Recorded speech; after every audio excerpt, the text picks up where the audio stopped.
তো এর আগের সরকারের চিন্তাভাবনা তো আশা করি আপনারা আগেই জেনেছিলাম, ঠিক আছে, যে স্থায়ী শূন্যপদে নয়, এই যে চুক্তিভিত্তিক শূন্যপদগুলো রয়েছে, ঠিক আছে, চুক্তিভিত্তিক পদে নিয়োগের বিজ্ঞপ্তি প্রকাশিত করেছিল এবং ম্যাক্সিমাম কিন্তু চুক্তিভিত্তিকে নিয়ে কিন্তু নিয়োগ করা হয়েছিল এর আগে, ঠিক আছে।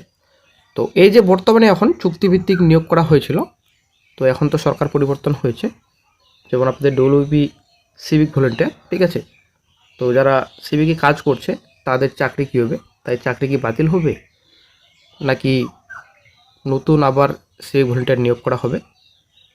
তো পরবর্তী মুখ্যমন্ত্রীর কী সিদ্ধান্ত হতে পারে? তো সিভিকদের চাকরি আসলে বর্তমানে এখন অনিশ্চিত নাকি নিশ্চিত, সম্পূর্ণ তথ্য আজকে এই ভিডিওতে আলোচনা করা হবে। অবশ্যই ভিডিওটি সম্পূর্ণ দেখুন, শেষ পর্যন্ত দেখুন। চ্যানেল নতুন দর্শক অবশ্যই চ্যানেলটিকে সাবস্ক্রাইব করে সঙ্গে অর্ডার করা এবং প্রতিনিয়ত যেগুলো সরকারি বেসরকারি সবার আগে চাকরির খড়খড় আপডেট পাওয়ার জন্য। তো এর আগের সরকারি চিন্তাভাবনা টোটালি আলাদা ছিল, স্থায়ী পদে নয়, ম্যাক্সিমাম চুক্তিভিত্তিক নিয়োগের বিজ্ঞপ্তি প্রকাশিত করেছিল একজন দুজন।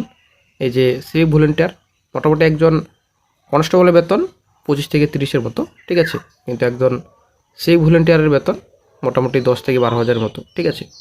এখানে অনেকগুলো টাকা কিন্তু সেভ হয়ে যাচ্ছে, বেঁচে যাচ্ছে রাজ্য সরকারের।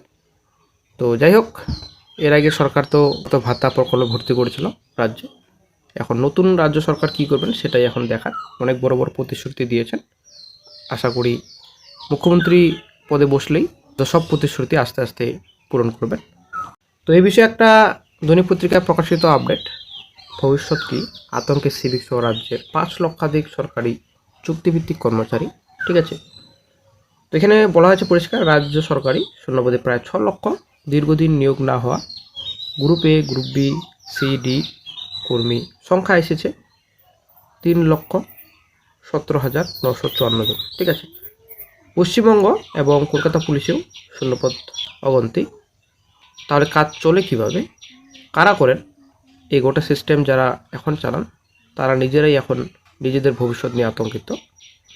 এরা সবাই দীর্ঘ 15 বছর ধরে রাজ্যের নিযুক্ত চুক্তিভিত্তিক কর্মচারী। সিভিক সহ রাজ্যের বর্তমানে চুক্তিভিত্তিক এবং থার্ড পার্টি চুক্তিভিত্তিক কর্মী সংখ্যা প্রায় 5 লক্ষ।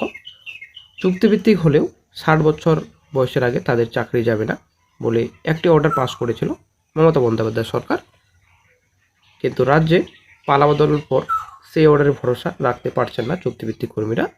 বিগত বেশ কিছু বছর ধরে কাজ করার পরে এখন তারা ভুগতে শুরু করেছে চূড়ান্ত নিরাপত্তাহীনতায়। প্রশ্ন একটাই, চাকরিটা থাকবে তো? ইতিমধ্যে বর্তমানে অবসরপ্রাপ্ত যে আধিকারিকদের পুনরায় নিয়োগ করা হয়েছিল তাদের তালিকা তৈরি হয়ে গেছে, আর রিঅ্যাপয়েন্টেড অফিসারদের ছুটিতে যাওয়ারও মৌখিক নির্দেশ ও দেওয়া হয়েছে বলে সূত্রের খবর। বর্তমানে রাজ্য প্রশাসনে এমন আধিকারিকের সংখ্যা প্রায় 500। পশ্চিমবঙ্গ কলকাতা পুলিশের এসডিওদেরও ছুটিতে যাওয়ার নির্দেশ দেওয়া হয়েছে। সোমবার ফল ঘোষণার পর থেকে চুক্তিভিত্তিক কর্মীদের হোয়াটসঅ্যাপ গ্রুপে এই অনিশ্চয়তা নিয়ে আলোচনা ঝড় উঠছে। মঙ্গলবার সকালে নবান্নের পাওয়ার করিডোরের একাধিক জায়গায় দেখা গেল চুক্তিভিত্তিক কর্মীরা জটলা বেঁধে এই বিষয়ে আলোচনা করছেন। তাদের মধ্যে একজন বললেন, এই তো ক মাস আগে বিয়ে করলাম, স্ত্রী ইঞ্জিনিয়ার, কিন্তু এখনও তেমন চাকরি পায়নি। রাজ্যের বাইরে চাকরি পেলেও সাংসারিক কারণে যাওয়া সম্ভব হয়নি, এখানে চেষ্টা করছে। এই পরিস্থিতিতে আমার চাকরিটা যদি না থাকে সংসার চালাবো কীভাবে? রাজ্যের সমস্ত অফিসেই চুক্তিভিত্তিক data entry operator group C, group ডিদের ভরসায় থাকেন পদস্থ কর্তারা। মমতা বন্দ্যোপাধ্যায় সরকার তাদের স্থায়ী চাকরিজীবীর মর্যাদা দেবে বলে আশাবাদী ছিলেন চুক্তিভিত্তিক কর্মীরা। তো বন্ধুরা, এই বিষয়ে আপনাদের একটা কথা বলি, তো এর আগে কিন্তু শুভেন্দু স্যার জানিয়েছিলেন যে কারো চাকরি যাবে না, ঠিক আছে।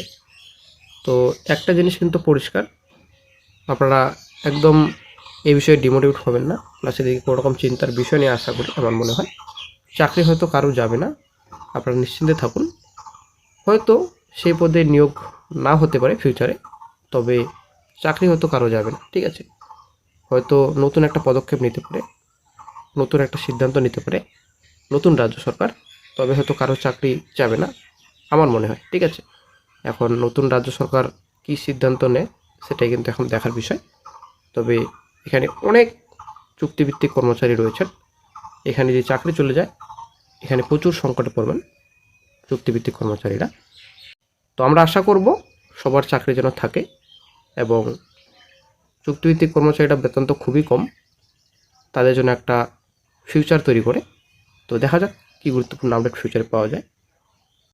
তো অনেক সিভিক ভলেন্টিয়ার ভালো রয়েছেন, অনেক সিভিক ভলেন্টিয়ার খারাপ রয়েছেন, আমরা আশা করি জানি। এরাও কিন্তু শুভেন্দু স্যার এ বিষয়ে বলেছিলেন।